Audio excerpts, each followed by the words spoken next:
Hey everybody, this is Sheets, and I'm going to be doing my preview of the golf slate, which starts tomorrow.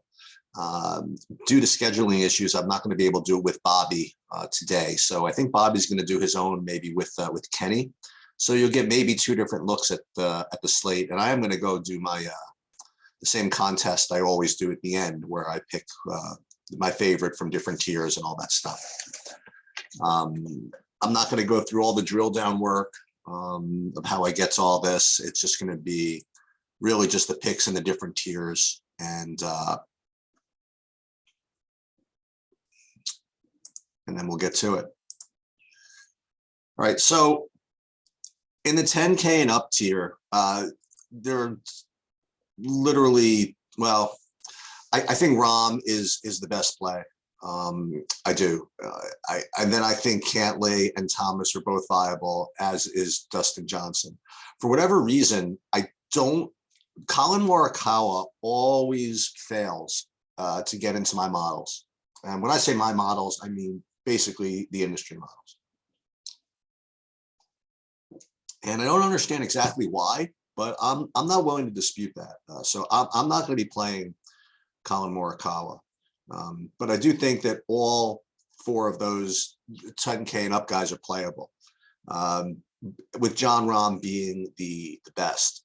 Now, unlike last week, where there was a big ownership gap between a couple of guys in Cantlay, where we were pretty sharp to be on Cantlay as the lowest owned of those. There's really no ownership break here. I mean, I have Rahm at about 18%, Cantlay at about 18%, Thomas about 14%, Dustin Johnson about 18% ownership. So I'm not getting too much of a break there. So in the absence of that, I guess I just prefer just go with the top projected guy, and that would be Rahm. So if I had to pick of that top 10, the 10K and plus range, I would say Rahm would be my play from that range. Okay, in the 9K range, they're only, they're kind of only a handful in there. And it's kind of a small field. There's only like 115, 120 golfers. The guy who stands out is Cam Smith. Cam Smith was almost the top play on the board for me for like a while, and he just barely dipped below Rahm, and he's alongside of a third guy as well. He looks to be really, really strong, and he's going to be owned as well. But I do like him. And then you have Scheffler, who I also like. He rates much worse than Smith, but he still ranks pretty high, and his ownership is pretty low. I have him at 11, 12%. And, coming off of last week, some people feel as though he could have a letdown from that. I don't particularly feel in this case, it's a big deal. So I think he's fine. Rory, I have below those guys, but I still have him as playable. One guy I'm not really as high on as I usually am is Xander Schauffele. He's a little worse than them as far as I'm concerned. And while I think Matsuyama's an okay play, I have him worse than the top guys I mentioned as well. Another guy I'm really not getting to is Victor Hovland. And interestingly, he's a 14, 15% owned guy. And I have him, clearly the worst, honestly, of these 9Ks, with the exception of Koepka, who I literally never get to. So for me, it would be Cam Smith at the top of this range. And I do like this range. So that's where I'm at with this.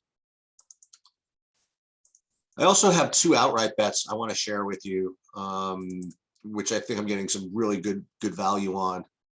The first of which is someone in this 8K range. I have two outright bets. One of them is Sam Burns. I have him at 45-1.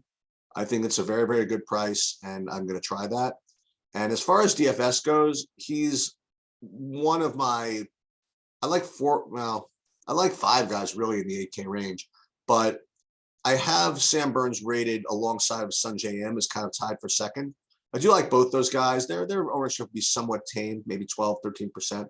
I do like those guys, but the top guy for me in the 8K range on the board, maybe the top play on the board, given the value that he creates, is Matt Fitzpatrick.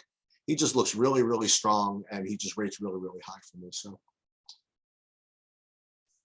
He's not going to be particularly earth-shattering either. I have him at about 15% ownership, but that seems reasonable. So Matt Fitzpatrick is going to be my top play in the 8K range. And then again, after that, it's Burns and him. I don't usually play Jordan Spieth, although he's actually, I have him as, I almost played him outright in the betting market. So you're getting a pretty good price on him. And then Taylor Gooch, he always looks to be a good play. So he's fine. So I like Gooch. Well, I like, in order, I like Fitzpatrick, and then Eamon Burns, followed by Gooch. Scott's showing up as a decent play also, but I don't think I'm going to get to him considering how strong those other plays are in the exact same range. So he's fine, but it's not like he's going to be, single digits either. So there's that. One guy I'm not getting to is Max Homa. They're just guys, honestly, that the models just don't get to, and Homa is just going to be one of them. I have him rated like 58th in this field, a relative, based on value. So that's so he'd be my least favorite, I suppose, of the 8Ks. Finau, no, not really. Watson, not really. So I'm going to stick to Fitzpatrick, then Burns and him. All right, as we get into the 7K range, I know this is what you guys usually come here for, right?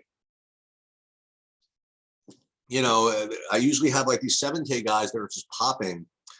I only have a couple for you, but one of them is I can't fathom this ownership. I just can't believe this is the case. I have a guy who I'll just get to it. So my favorite guy in the 7K range is Corey Connors. He's 7,300, and I have him projected at only 8% ownership. I can't imagine that being the case. I guess you could see why. I mean, he missed 2 straight cuts before getting a very uninspired, beginning to this tournament, but he did finish T38 after all that.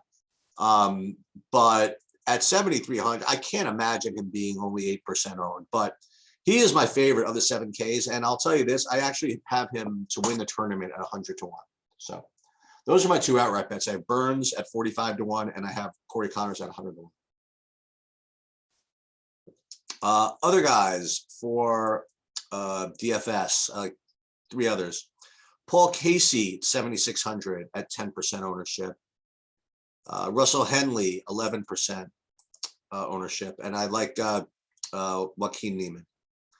Another guy, by the way, that I glossed over in the 8K range, which I didn't get to that much, and that was going to be Will Zalatoris. And I'm going to get to him in another section, which I want to talk about, pretty soon. Just kind of like high-owned guys that I think are fades. So that could be a new segment, I guess. So that's what I like in the 7K range: Casey, Henley, Niemann, and then, but the top guy would be Corey Connors. The 6K range, I don't think I have anybody that's what's worth playing. I mean, not really. The one guy who, boy, and this would be very. I have 2 guys actually. I mean, this would be very fitting. Would be Aaron Wise to get there the week after just blowing up everybody as huge chalk. Now again, this is a much more difficult field, but Wise can, he gets hot, he can do some stuff. So him at 6,700 would be my top guy down there, and Mito Pereira down at 6,600. Again, these are guys that are huge chalk and weaker fields. Now they're in harder fields, so you can see why they're not going to get owned as much.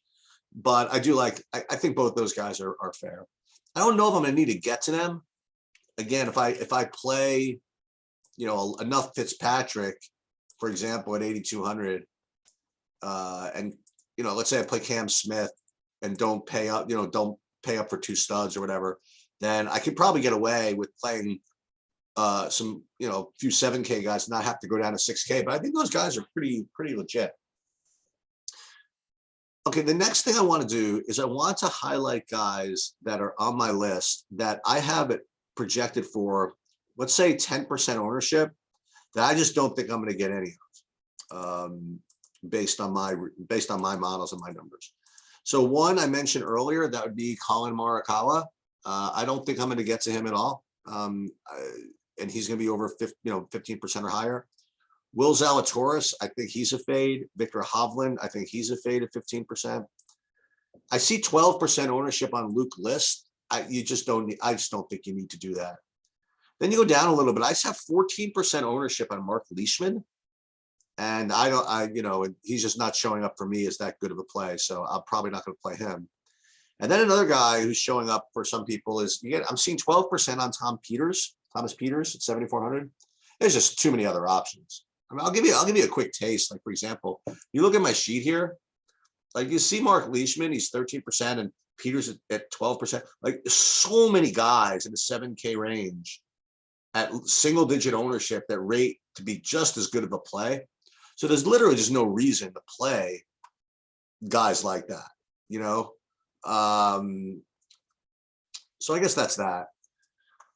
So I guess to wrap it up, I'm going to do my the same thing I always do is I'm going to predict who's going to win the tournament. We'll just go through it. I'm going to do who's going to win the tournament. I'm going to give a guy under 10K to make top 5, guy under in the 9K range or 8K range to make top 10, 7K range top 20, under 7K to make the cut. Then I'm going to go over my best outright bets and then my 9K guy to miss the cut. All right. So who's going to win? I mean, it's good. I think it's going to be Ron. So I'll say John Ron. Top guy under 9K or under 10K to get top 5. I will go with Cameron Smith. Top guy under 9K to make top 10. I will go with Matt Fitzpatrick. Top guy under 8K to make top 20. I will go with Corey Connors. Top guy to make the cut, Aaron Wise, or under 7K to make the cut. I would say between Aaron Wise and Mito Pereira, I would say, I don't know. I'll say, I guess I'll say Aaron Wise. Another guy under 7K. Boy, oh boy. Yeah, Bobby, you're not going to like this. I hope you don't watch this video because you have to play him. But Emiliano Grillo is 6,300. I'm gonna have to play that. I apologize in advance.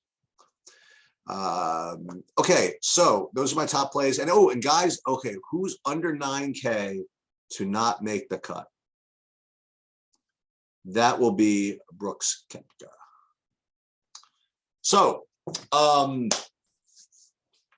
I would actually put in a bet for someone not to make the cut, but I don't think I'm allowed because what they do with the sports book is that they don't let you, I can't even access the odds. I can't verify it because I'm running Zoom, but let me see if they could, if there's even a line that I can get to.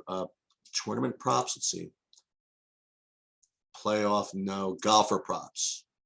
Will they make a hole in one? No. Yeah, I don't see any make the cut stuff. Maybe it can if this opens up once I close Zoom. Tournament lines. Oh, there's top 20, top 40. Wait, is that real? No, that's not right. John Rahm is minus 700. Oh, he's minus 700. Okay, to make top 40. Okay. End of round leader. None of this really does anything for me. Okay, so that is pretty much it for the golf for this week. Hopefully, Bobby and Kenny will go a little more in depth and give you something more. But I think I really broke down the main guys who I like. And that will do it. Good luck, everybody. And let's get it.